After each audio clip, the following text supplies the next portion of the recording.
Buenos días, hermanos. Vamos a seguir estudiando el libro del profeta Daniel. Por favor, acompáñenme a Daniel capítulo 9.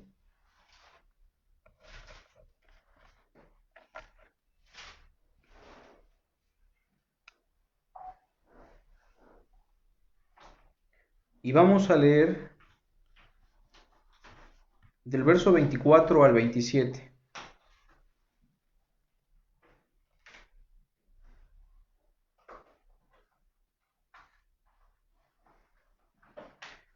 «70 semanas están determinadas sobre tu pueblo y sobre tu santa ciudad, para terminar la prevaricación y poner fin al pecado y expiar la iniquidad, para traer la justicia perdurable y sellar la visión y la profecía, y ungir al santo de los santos. Sabe pues y entiende que desde la salida de la orden para restaurar y edificar a Jerusalén hasta el Mesías príncipe, habrá 7 semanas y 62 semanas. Se volverá a edificar la plaza y el muro en tiempos angustiosos. Y después de las 62 semanas, se quitará la vida al Mesías, mas no por sí.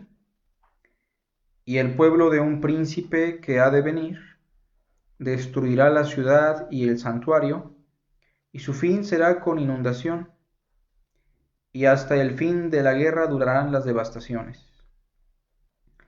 Por otra semana confirmará el pacto con muchos, y a la mitad de la semana hará cesar el sacrificio y la ofrenda. Después, con la muchedumbre de las abominaciones, vendrá el desolador, hasta que venga la consumación, y lo que está determinado se derrame sobre el desolador. Seguimos hablando sobre las 70 semanas de Daniel, pero hoy, muy en especial, vamos a hablar de las 70 semanas de Daniel y su relación con el porvenir del pueblo judío. En otras palabras, vamos a indagar cuáles son los aspectos que la profecía destaca sobre el porvenir del pueblo santo. Noten que en el verso 24, el objeto de esta profecía es sin duda alguna el pueblo de Israel, muy en especial la ciudad de Jerusalén. El verso 24 nos dice: 70 semanas están determinadas sobre tu pueblo y sobre tu santa ciudad. De manera que hay acontecimientos, o hubo acontecimientos, que tuvieron su cumplimiento en su momento a la luz de esta profecía. Hay al menos 2 cosas que se nos mencionan sobre lo que ocurrirá en el pueblo santo. Lo primero es lo que dice el versículo 25, que la plaza y el muro se van a volver a edificar en tiempos angustiosos. Recordemos que la ciudad, el templo, el muro, fueron destruidos en el 605 a manos del emperador Nabucodonosor, rey de Babilonia. Esa ciudad hermosa y ese templo majestuoso que fueron edificados en tiempos de Salomón llegaron a su fin con la llegada de los caldeos, comandados por el rey Nabucodonosor. Sin embargo, el texto nos dice en el verso 25 al final que en algún momento volvería a ser edificado el muro, la plaza y de alguna manera también el templo. Esto se cumple obviamente en tiempos de Nehemías y Esdras, cuando en un lapso aproximado de unos 50 años se vuelve a edificar la plaza, el muro y también posteriormente el templo. La segunda cosa que la profecía nos enseña sobre Jerusalén y sobre el pueblo judío lo tenemos en el verso 26. Se nos enseña que el Mesías va a morir, mas no por sí, y también se nos dice en el verso 26 que el pueblo de un príncipe que ha de venir destruirá la ciudad y el santuario. Es decir, en algún momento la ciudad fue edificada en tiempos de Nehemías y Esdras, pero llegará también el momento en el cual la ciudad será otra vez destruida juntamente con el templo. Así lo explica el versículo 26 al final. Se nos dice que esto ocurrirá a manos de un pueblo, de un príncipe que ha de venir, y su fin será con inundación, y hasta el fin de la guerra durarán las devastaciones. Eso se vuelve a repetir o a confirmar en el versículo 27 al final, cuando se nos dice que después, con la muchedumbre de las abominaciones, vendrá el desolador. ¿Quién es el desolador que vendrá? Según el contexto de la profecía, el verso 26 nos dijo que sería el pueblo de un príncipe que ha de venir. Ese es el desolador que vendría a colocar la abominación. El verso 27 termina diciendo: después con la muchedumbre de las abominaciones vendrá el desolador, hasta que venga la consumación, y lo que está determinado se derrame sobre el desolador. Ahora bien, ¿qué relevancia tiene esto? ¿Qué impacto tiene esto que acabamos de citar en el pueblo judío? Pues para eso me gustaría que fuéramos a Mateo capítulo 24 y que aprendamos de la enseñanza de nuestro Señor Jesucristo. Evidentemente, hermanos, hay cosas complicadas de explicar. Cuando nosotros vamos a libros como Daniel, Ezequiel, Zacarías, cuando vamos a textos difíciles de entender, debemos recordar un principio de interpretación, que la mayor claridad que podemos encontrar sobre cualquier tema en toda la Biblia, la vamos a encontrar en la enseñanza de nuestro Señor Jesucristo. Con esto no queremos decir que la enseñanza de Jesucristo sea más inspirada que la enseñanza de Daniel. Tampoco queremos decir con esto que la enseñanza de Jesucristo tiene más peso que la enseñanza del profeta Daniel. Ambos fueron inspirados por Dios. Ambos predicaron las sagradas verdades de Dios.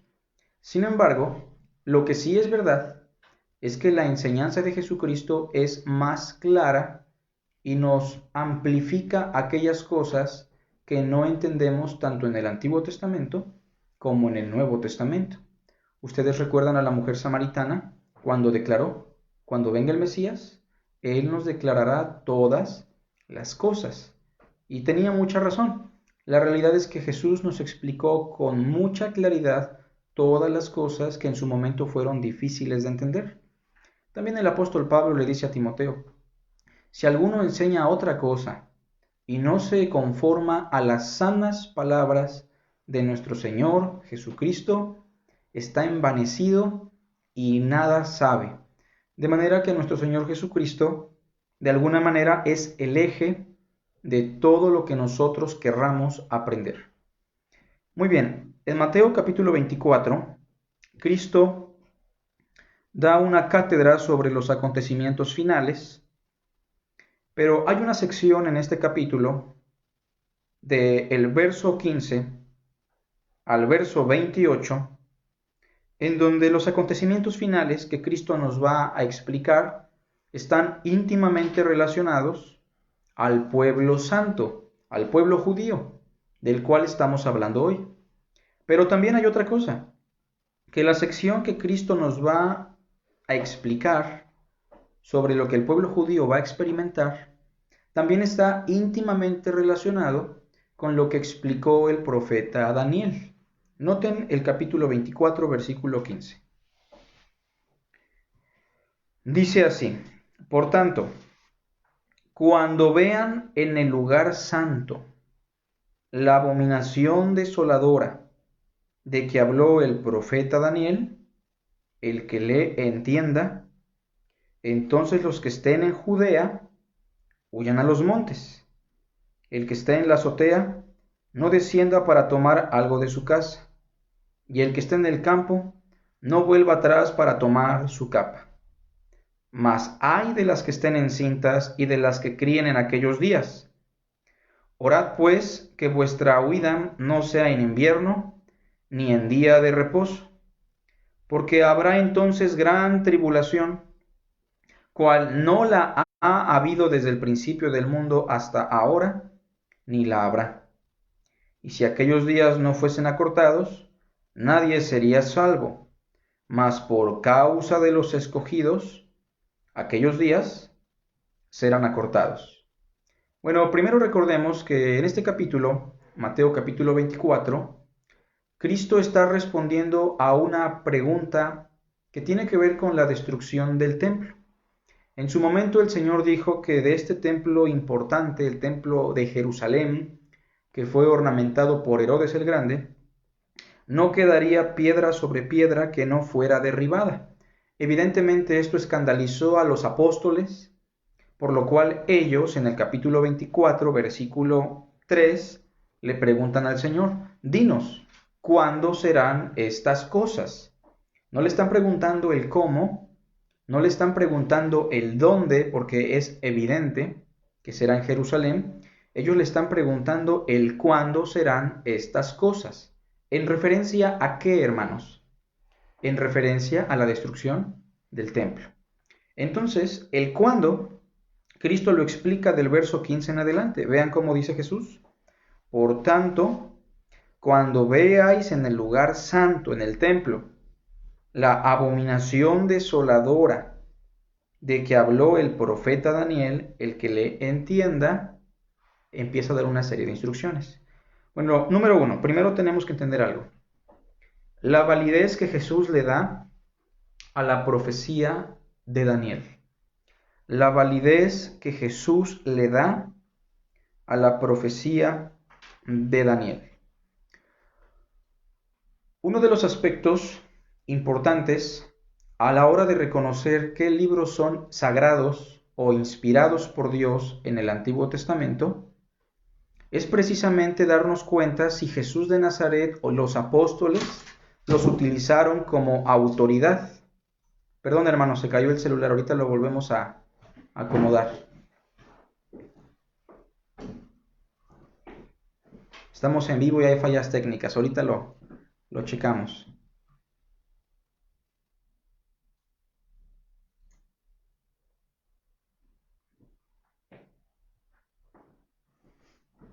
¿Ahí se ve bien?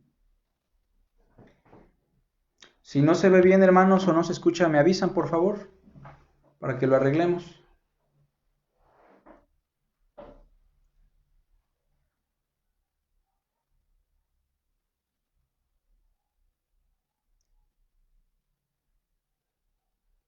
Bueno, les decía que Jesucristo le da validez por completo a la profecía de Daniel. Y les estaba comentando que uno de los aspectos más importantes para reconocer un libro como inspirado por Dios en el Antiguo Testamento es darnos cuenta si el Señor Jesús o los apóstoles citaron tal libro. Nos vamos a dar cuenta que el Señor Jesucristo y los apóstoles van a citar los Salmos, Proverbios, Isaías, Jeremías, Daniel, van a citar todos los libros que nosotros tenemos en el Antiguo Testamento, lo cual nos da garantía y confianza de que esos documentos son inspirados por Dios. Así que podemos estar seguros de que Daniel, en primer lugar, es un documento inspirado por Dios, ya que el mismo Jesucristo le está dando la validez de un escrito sagrado. Nunca vamos a darnos cuenta de Jesús citando el libro de Macabeos, el libro de Tobías o algo por el estilo. Pero hay otra cosa que debemos reconocer. En la mentalidad de Jesús y en la mentalidad de los apóstoles hay un término que ellos entienden de manera en común. Es el término que aparece en el verso 15, la abominación desoladora. Esa frase, la abominación desoladora, tal vez para nosotros es una frase desconocida, pero para Jesús y para sus apóstoles no lo era. En el año 160 aproximadamente antes de Cristo, hubo un rey griego de los Seleucidas llamado Antíoco Epífanes, quien buscaba helenizar a todo el mundo conquistado por los griegos. La finalidad era que la cultura de los griegos, el lenguaje de los griegos y las religiones de los griegos quedasen plasmadas en todo pueblo con la finalidad de desarraigar a los pueblos de sus culturas originales y así convertirlas en provincias griegas. Obviamente muchos pueblos cedieron, pero hubo un pueblo que se arraigó a su fe y no estuvo dispuesto a acceder a la cultura y a la religión de los griegos.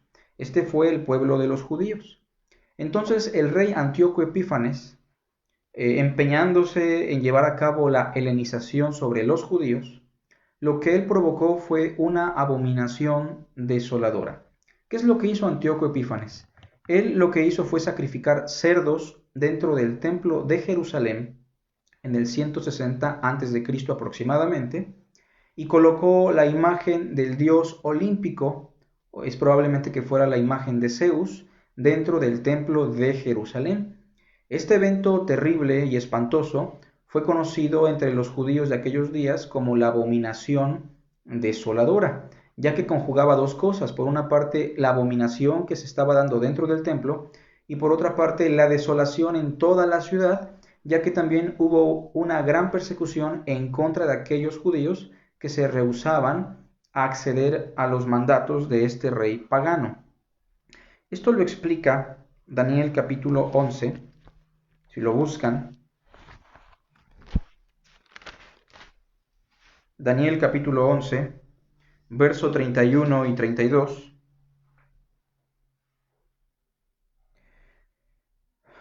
Vamos a llegar en su momento a este capítulo, pero Daniel capítulo 11 nos habla de los reinos de los medo-persa y el reino de los griegos, los cuales van a hacer un montón de cosas sobre el pueblo judío, y todo esto está profetizado en el capítulo 11.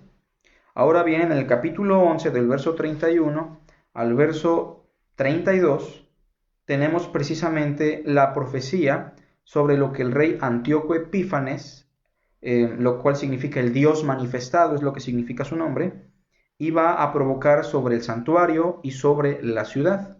Noten cómo dice: y se levantarán de su parte tropas que profanarán el santuario y la fortaleza, y quitarán el continuo sacrificio. Los judíos acostumbraban tener sacrificio continuo en la mañana y en la tarde. Este rey pagano los va a quitar, y dice en el verso 31 al final: y pondrá la abominación desoladora.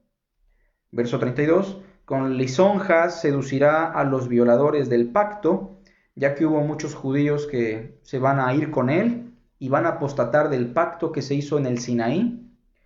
Mas el pueblo que conoce a su Dios se esforzará y actuará. Esto en referencia a una familia conocida como la familia de los Macabeos, una familia sacerdotal que va a juntar a un grupo de judíos y van a derrocar a Antíoco Epífanes y van a devolverle al pueblo su culto en el templo. Bueno, todo esto que el capítulo 11 nos explica es algo que ya aconteció precisamente 160 años antes de la llegada del Mesías aproximadamente. Esto se puede corroborar en algunos libros de historia como La Guerra de los Judíos de Flavio Josefo, o en los mismos documentos de los Macabeos que aparecen en las Biblias católicas.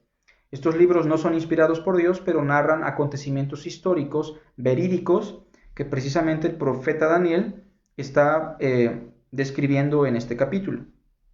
Pero entonces, cuando Jesús en el capítulo 24, verso 15, le dice a sus apóstoles que en algún momento se pondrá la abominación desoladora en el templo de la cual habló el profeta Daniel, evidentemente no se está refiriendo al capítulo 11, porque el capítulo 11 narra algo que para el tiempo de Jesús ya se había cumplido muchos años antes. Sin embargo, los apóstoles y las personas de aquellos días, cuando escuchan de Cristo la abominación desoladora, a su mente viene ese evento espantoso que experimentaron a manos del rey Antíoco Epífanes. Ahora, lo que sí es importante es que Jesús nos habla del profeta Daniel. Nos dice que el profeta Daniel habló de esa abominación desoladora, la cual para Jesús va a venir en un futuro.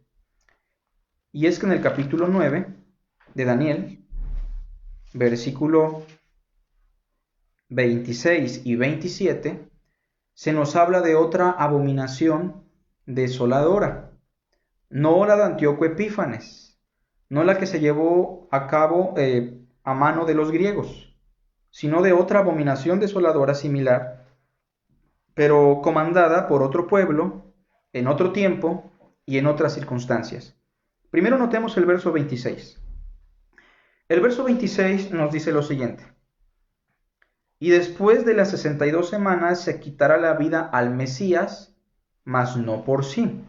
Primero notemos que en este punto el Mesías va a morir, lo van a asesinar, y después de eso, ¿qué va a ocurrir? Y el pueblo de un príncipe que ha de venir destruirá la ciudad y el santuario. Noten que este segundo evento que se menciona aquí no es el mismo de los griegos, comandado por Antíoco Epífanes. Es un evento similar, pero que se lleva a cabo después de la muerte del Mesías. Y con otro pueblo se nos dice, y el pueblo de un príncipe que ha de venir destruirá la ciudad y el santuario. Bueno, pero ¿en dónde se habla de la abominación desoladora? Verso 27 nos dice: y por otra semana confirmará el pacto con muchos, a la mitad de la semana hará cesar el sacrificio y la ofrenda, y nos dice, después, con la muchedumbre de las abominaciones vendrá el desolador. Otra vez se nos habla de abominaciones y otra vez se nos habla de un desolador. Simplemente está amplificando lo que el verso 26 ya nos ha explicado, que el pueblo de un príncipe que ha de venir destruirá la ciudad y el santuario. Entonces vamos a entender una cosa importante. El libro de Daniel nos habla de dos eventos en los cuales la ciudad y el templo son profanados y destruidos. Uno es mencionado en el capítulo 11, la abominación desoladora colocada por Antíoco Epífanes 160 años antes de Cristo, y el otro evento es la abominación desoladora que se va a colocar en Jerusalén en el año 70 después de Cristo. Esto por un pueblo llamado el pueblo romano, comandado por un príncipe que en su momento fue Tito de la dinastía de los Flavios. Ahora, regresando a Mateo, capítulo 24,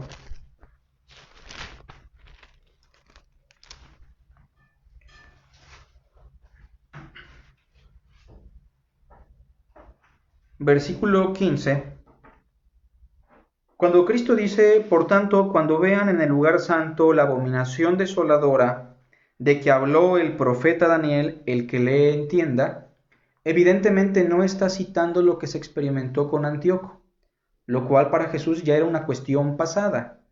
Está citando a Daniel, capítulo 9, en referencia al pueblo de un príncipe que ha de venir y destruiría la ciudad y el santuario.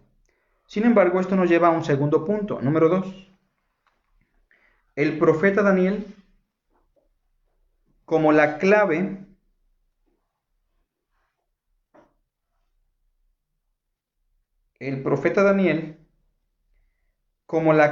para entender la enseñanza de Jesús sobre el porvenir del pueblo judío. Repito el punto número 2. El profeta Daniel es la clave para entender la enseñanza de Jesús sobre el porvenir del pueblo judío. Bueno, Mateo capítulo 24, verso 15 en adelante, hermanos, no es una enseñanza nueva. No es una enseñanza que Jesús sacó de la manga. Es interesante mencionar que casi todo lo que Jesús enseñó, hermanos, tuvo un soporte en el Antiguo Testamento.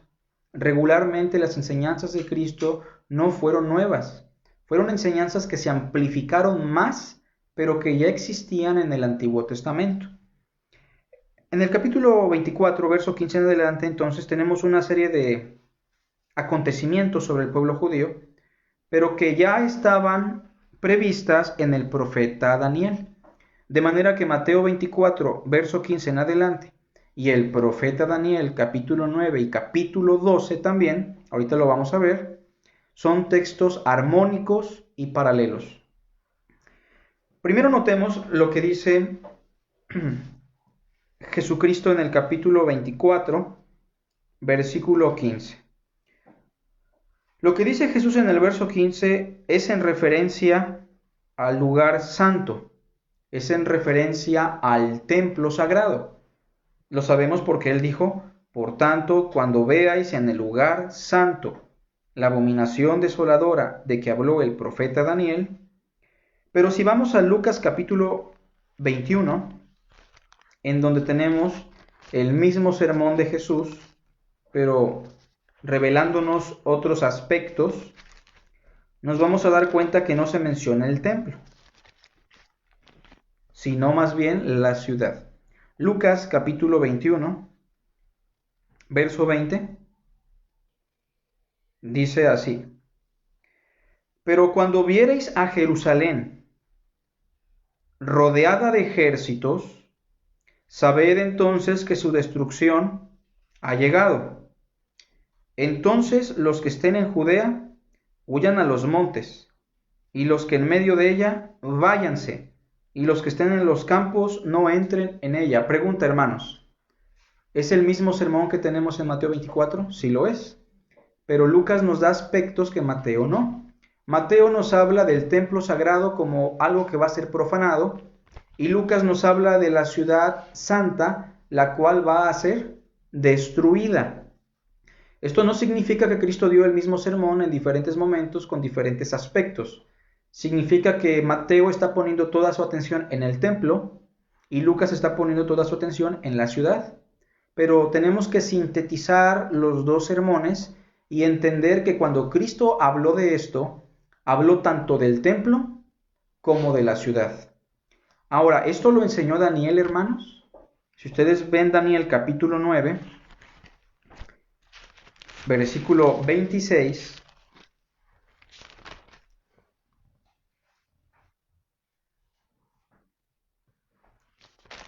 la parte final del versículo 26 nos dice, y el pueblo de un príncipe que ha de venir, destruirá ¿qué cosa? La ciudad. Eso lo menciona Lucas. Cuando vean a Jerusalén rodeada de ejércitos, sepan que su destrucción ha llegado. Pero también se nos dice, y el santuario en referencia al templo. Esto lo enseña el Señor Jesucristo en Mateo capítulo 24, verso 15. Cuando vean en el lugar santo la abominación desoladora. Bueno, pero ¿quién fue ese pueblo de un príncipe? Fue precisamente el pueblo romano comandado por el hijo del emperador. Este joven se llamaba Tito, hijo de Vespasiano. ¿Qué fue lo que ocurrió entonces en aquella época? En el año 66, después de Cristo, los judíos están buscando su independencia del pueblo romano. Muchas provincias, muchas ciudades de Israel ya se han rebelado ante los romanos y en muchas batallas incluso han ganado. Esto pone en alerta al emperador que estaba en curso, el cual se llamaba Nerón, y manda a su general principal del ejército, el cual se llamaba Vespasiano. Manda a Vespasiano muy en especial a la ciudad de Jerusalén para que empiece a someter a los judíos, pero tristemente en el año 68 Nerón muere y todo el pueblo romano se queda sin emperador. Esto provoca que la guerrilla entre los judíos y los romanos quede como en paréntesis o en pausa, mientras el imperio llega a reconocer a su nuevo emperador.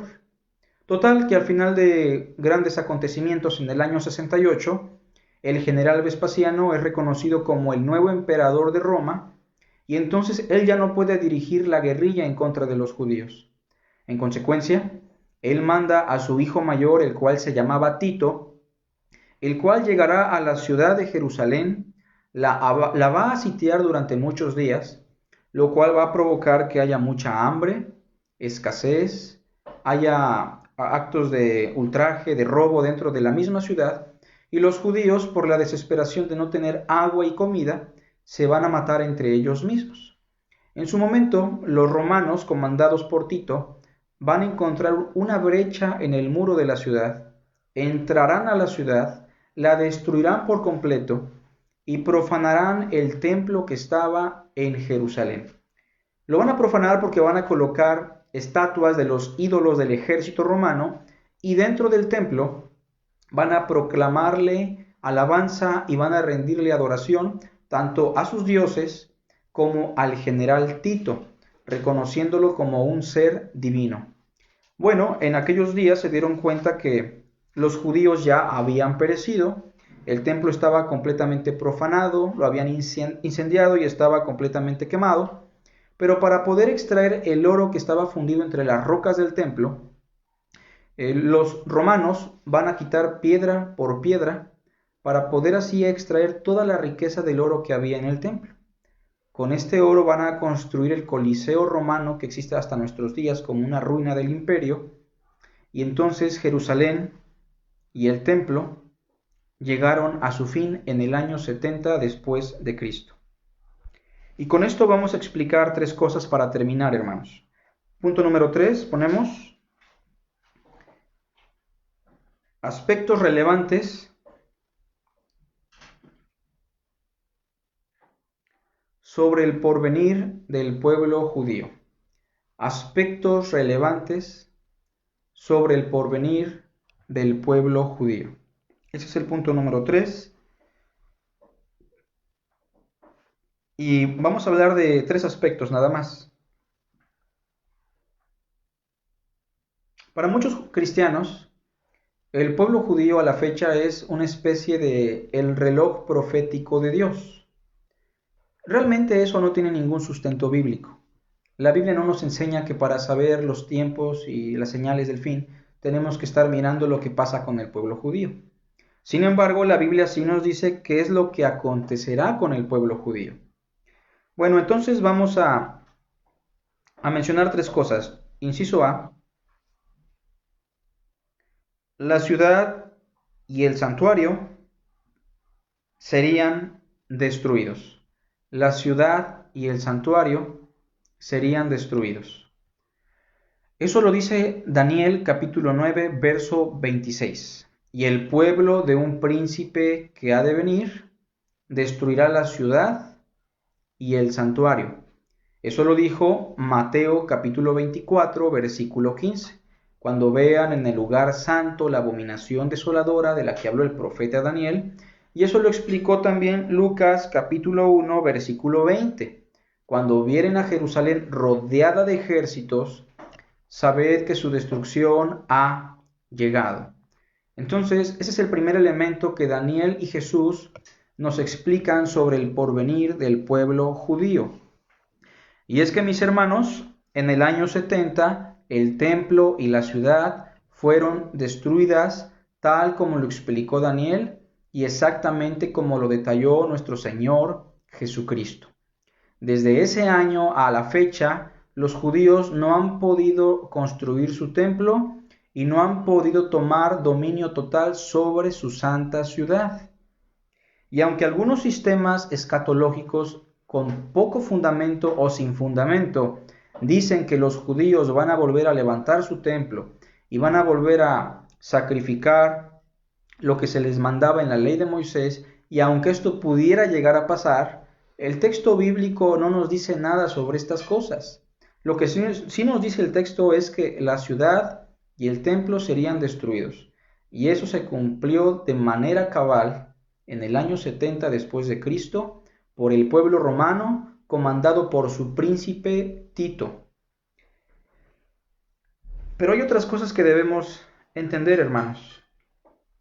Vayan conmigo a Daniel capítulo 12, y es que Daniel capítulo 12 es un texto paralelo a lo que explicó Jesús y a lo que explicó el capítulo 9 sobre lo que acontecería al pueblo judío. Vayan conmigo a Daniel capítulo 12.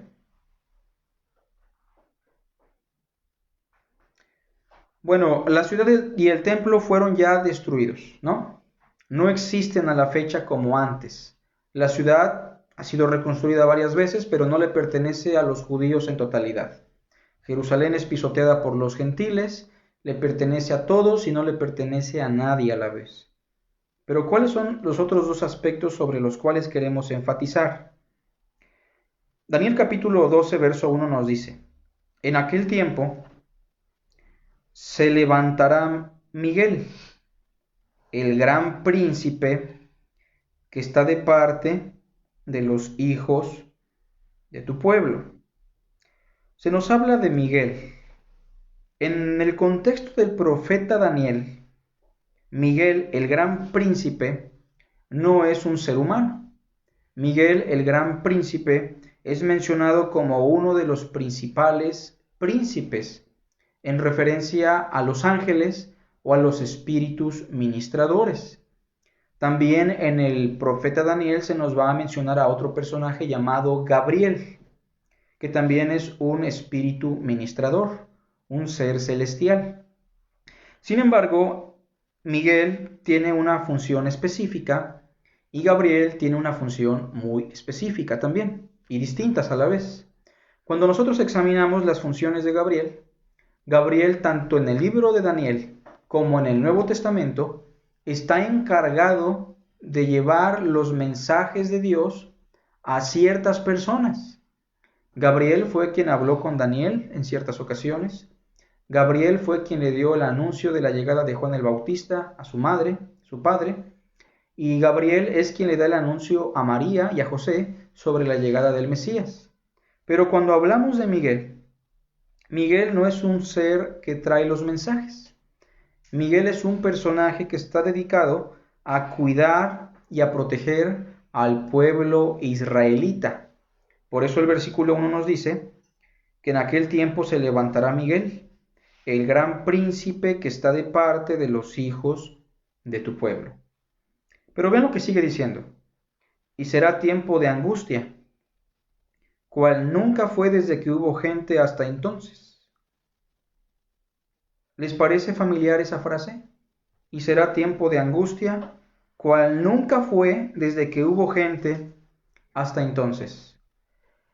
¿Qué ocurre cuando la ciudad y el templo de Jerusalén son destruidos en el año 70? Bueno, se desencadenan una serie de eventos que ya estaban profetizados. Vean conmigo Mateo capítulo 24, pero no pierdan Daniel, porque vamos a comparar dos textos. Dice el verso 15, por tanto, cuando vean en el lugar santo la abominación desoladora de que habló el profeta Daniel, el que le entienda, entonces los que estén en Judea, huyan a los montes. Cuando los judíos vieron a los ejércitos romanos rodeando y sitiando la ciudad, y si ellos escucharon la advertencia de Jesucristo, lo que hicieron de manera inmediata fue huir a los montes. Ya no entraron a la ciudad. Verso 17. El que esté en la azotea, no descienda para tomar algo de su casa. Y el que esté en el campo, no vuelva atrás para tomar su capa. Verso 19. Mas ay de las que estén encintas y de las que críen en aquellos días. Si podemos hablar de un grupo vulnerable que sufrió bastante cuando el Imperio Romano destruye Jerusalén y el templo, fueron precisamente las mujeres, pero muy en específico las mujeres que estaban embarazadas. Flavio Josefo, en su libro La guerra de los judíos, nos explica cómo algunas mujeres piadosas tenían bebés recién nacidos a los cuales se les pegaba la lengua al paladar porque no había agua ni alimentos, y optaron por asesinarlos y comérselos para ellas poder sobrevivir. Por eso Jesucristo dice, mas ay de las que estén encintas y de las que críen en aquellos días. Verso 20, orad pues que vuestra huida no sea en invierno. ¿Por qué? Porque en invierno hace mucho frío fuera de la ciudad y es evidentemente peligroso para todo judío, ni en día de reposo, ya que si los romanos toman Jerusalén en día de reposo, pues van a tomar a todos los judíos dentro de la ciudad guardando el Shabbat. Así que Cristo les dice, oren para que no ocurra ni en invierno ni en día de reposo. Inmediatamente el verso 21 es la cita de Daniel. Porque habrá entonces gran tribulación, cual no la ha habido desde el principio del mundo hasta ahora, ni la habrá. Ahora voy a leer Daniel, vean lo que dice Daniel. Y será tiempo de angustia, cual nunca fue desde que hubo gente hasta entonces. La pregunta es, ¿está Jesús citando a Daniel, sí o no? Sí lo está citando. ¿Y en referencia a todo el mundo o en referencia al pueblo judío? Es en referencia al pueblo judío. Eso nos lleva al segundo aspecto.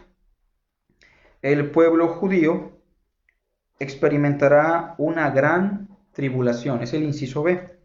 El pueblo judío experimentará una gran tribulación. Y es que, hermanos, así lo describe la Biblia. La gran tribulación conocida en los sistemas escatológicos no es una gran a todos los cristianos o a todo el mundo. Debemos definir que los cristianos vamos a sufrir tribulación donde estemos y en cualquier momento. Por el hecho de estar en Cristo ya somos objeto de odio, de abominación y de repudio. Pero aquí la gran tribulación que menciona Cristo y Daniel es una gran tribulación dirigida muy en especial al pueblo de los judíos. Vean conmigo Lucas capítulo 21.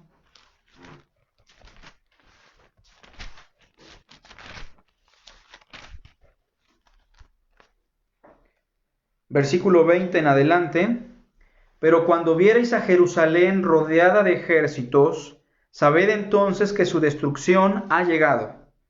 Entonces los que estén en Judea, vean que otra vez el contexto es local, es sobre los judíos, huyan a los montes, y los que en medio de ella, váyanse, y los que estén en los campos, no entren en ella, porque estos son días de retribución, o sea, Dios les está pagando conforme a sus obras, para que se cumplan todas las cosas que están escritas. Verso 23, mas hay de las que estén encintas y de las que críen en aquellos días, porque habrá gran calamidad en la tierra, pero ven lo que dice al final, e ira sobre este pueblo, la ira de Dios dirigida y exclusivamente sobre el pueblo de los judíos. Verso 24, y caerán a filo de espada por los romanos, evidentemente, y serán llevados cautivos a todas las naciones, la diáspora judía, que a la fecha es una realidad, y Jerusalén será pisoteada por los gentiles, lo cual siguió ocurriendo a la fecha, hasta que los tiempos de los gentiles se cumplan. Y es que, mis hermanos, desde el año 70 en adelante, los judíos han sufrido una gran tribulación como ningún otro pueblo jamás en la historia de la humanidad. Para muchas personas y para muchos pueblos, el término judío es un término de odio y de abominación. Fueron perseguidos por los árabes, fueron perseguidos por los musulmanes, fueron perseguidos por el catolicismo romano en las cruzadas, fueron perseguidos por los europeos, fueron perseguidos y fueron casi exterminados por los alemanes en la Segunda Guerra Mundial, y a la fecha son perseguidos, son odiados y son repudiados casi por todos sus vecinos que están alrededor: Jordania, el Líbano, Egipto, Siria, Arabia. Pero ¿cuál es la razón de este odio? ¿Cuál es la razón de que lo buscan exterminar? ¿Es su prosperidad? ¿Es que son personas muy inteligentes? ¿Es que son el pueblo santo de Dios? No. La razón principal por la cual este pueblo sufre y seguirá sufriendo es porque Dios ha arrojado su ira sobre ellos. Les está retribuyendo por haber rechazado el reino, por haber matado a los profetas, y coronaron la ira de Dios con haber rechazado y asesinado a su hijo, el Mesías príncipe. De manera que los judíos son vistos como un pueblo pecaminoso, blasfemo, supersticioso, son hijos del diablo, según Jesucristo: vosotros sois de vuestro padre el diablo.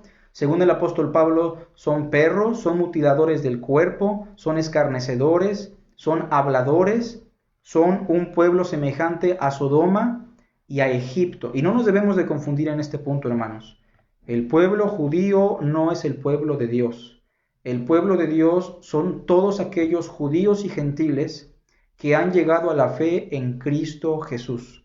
Porque no es judío el que lo es exteriormente, sino que es judío el que lo es en lo interior. Porque nosotros somos la circuncisión, dijo Pablo, los que en espíritu servimos a Dios y nos gloriamos en Cristo Jesús, no teniendo confianza en nuestro exterior. Bueno, entonces el santuario y la ciudad serán destruidos, lo cual se cumple. Inciso B, el pueblo experimentaría una gran tribulación como ningún otro pueblo. Es lo que nos dice la profecía de Daniel en el capítulo 9 y es lo que nos dice Daniel en el capítulo 12. Pero ¿qué pasa con el pueblo judío, hermanos? ¿Ha sido desechado de manera total? ¿Ningún judío se salvará? Es decir, ¿no existe ningún judío creyente en Cristo, en Dios? Bueno, ¿qué nos dice el texto? Veamos Daniel capítulo 12, verso 1. Primero se nos dice que Miguel está de parte de los hijos del pueblo hebreo. Y se nos dice que habrá una gran angustia, una gran tribulación. Pero el hecho de que se mencione a Miguel, hermanos, significa que aunque esa gran tribulación la han experimentado y la seguirán experimentando, Dios, por amor a su palabra y a sus promesas, no porque ellos sean sus hijos, no porque tenga proyectos futuros con ellos, sino por amor a sí mismo, no dejará que este pueblo sea exterminado. Tal vez recordarán en Apocalipsis capítulo 12 la imagen de la serpiente buscando asesinar a la mujer. ¿Se acuerdan de esa imagen? Pero ¿quién aparece en escena? Precisamente aparece Miguel y sus ángeles luchando contra el dragón y sus ángeles. La imagen de la preservación del pueblo judío en medio de esa gran tribulación por amor a las promesas que Dios ha hecho y por fidelidad a su palabra. Pero hay otra cosa. Capítulo 12, verso 1. Dice, en aquel tiempo se levantará Miguel, el gran príncipe que está de parte de los hijos de tu pueblo, y será tiempo de angustia, cual nunca fue desde que hubo gente hasta entonces. Pero vean lo que dice al final. Pero en aquel tiempo, ¿en qué tiempo, hermanos? En el tiempo de esa gran angustia, de esa gran tribulación, como si dijera, aun cuando estén pasando por eso, será libertado tu pueblo. ¿Los judíos recibirán libertad? Dice que sí. ¿Los judíos recibirán salvación? Aquí dice que sí. Pero todos los judíos, toda la nación, ven lo que dice el texto. Todos los que se hallen escritos en el libro. Ese libro, hermanos, es un símbolo. ¿Pero es un símbolo de qué? Cuando se dice que hay unos que están escritos en el libro de la vida, en el libro del Cordero, ¿a qué nos referimos? A que Dios tiene un grupo escogido desde antes de la fundación del mundo, al cual Dios va a salvar. Lo cual significa que no todos los judíos serán salvos, sino únicamente aquellos que Dios escogió desde antes de la fundación del mundo. Todos los judíos que estén escritos en el libro. ¿Cómo lo explicó esto Jesús? Vean Mateo capítulo 24.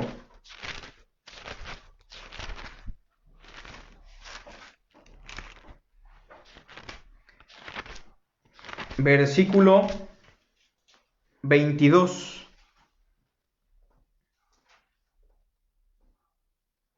Noten lo que dice. Hablando de lo mismo, de la gran tribulación, de los tiempos de angustia, en el contexto del pueblo judío, Cristo dice lo mismo que Daniel, pero en otras palabras. Y si aquellos días no fuesen acortados, si ese tiempo de angustia, de tribulación se extendiera mucho, nadie sería salvo, es decir, ningún judío alcanzaría salvación, ya que serían asesinados. ¿Mas por causa de quién? De los escogidos, en las palabras de Daniel, todos los que estén escritos en el libro. O sea que dentro del pueblo judío hay un grupo selecto de personas escogidas, las cuales serán salvadas por Dios en medio de ese tiempo de angustia. Lo cual nos lleva a un inciso C. Un remanente escogido del pueblo alcanzará salvación. Un remanente escogido del pueblo alcanzará la salvación. Mis hermanos, el pueblo de Dios no se reduce a un grupo geográfico o étnico. El pueblo de Dios siempre ha sido un grupo selecto de personas que han confiado en la promesa del Mesías, en esta salvación por medio de la fe en Cristo Jesús. En el Antiguo Testamento la mayoría eran judíos y había una minoría de personas salvas que eran gentiles. Por ejemplo, tenemos a Rahab la ramera, tenemos a Naamán el sirio, y tenemos así a unos poquitos que mostraron vestigios de salvación, pero no eran judíos. Ahora bien, en el Nuevo Testamento la gran mayoría son gentiles, pero hay un grupito pequeño de judíos que son salvos y que están siendo salvos hasta que llegue la segunda venida de Cristo. Hay un remanente escogido. Terminamos con unos textos en Romanos, capítulo 11. Y vean cómo aquí se explica claramente.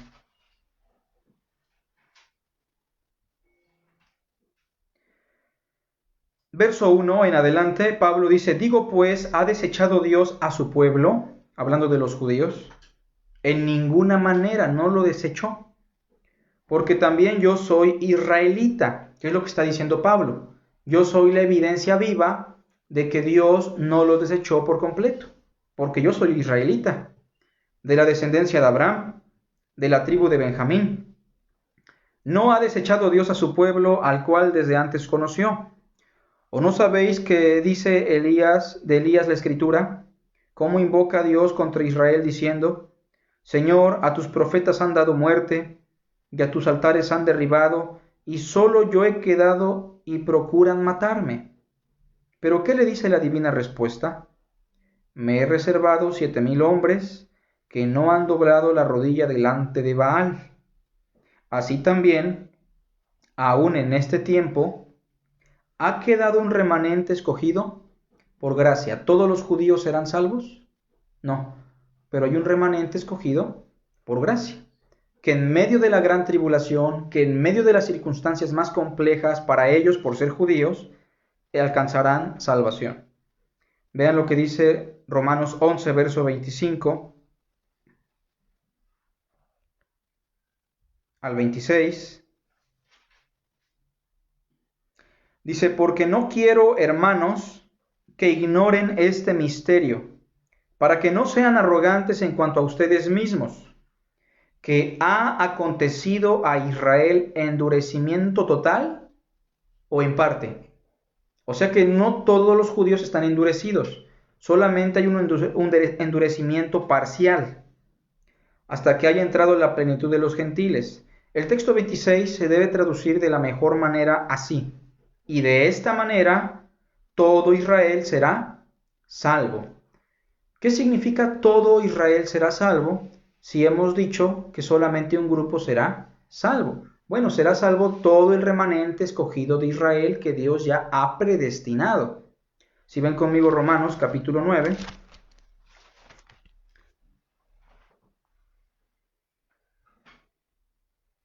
Versículo 27, dice así, también Isaías clama tocante a Israel, si fuere el número de los hijos de Israel como la arena del mar, ¿qué dice?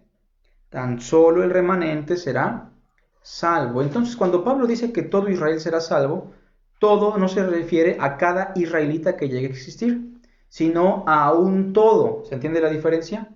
A un grupo que en la mente de Dios ya fue escogido y conforma una totalidad. Todo el remanente escogido por gracia de Israel será salvo. Y esa es la promesa que el pueblo judío tiene en pie a la fecha.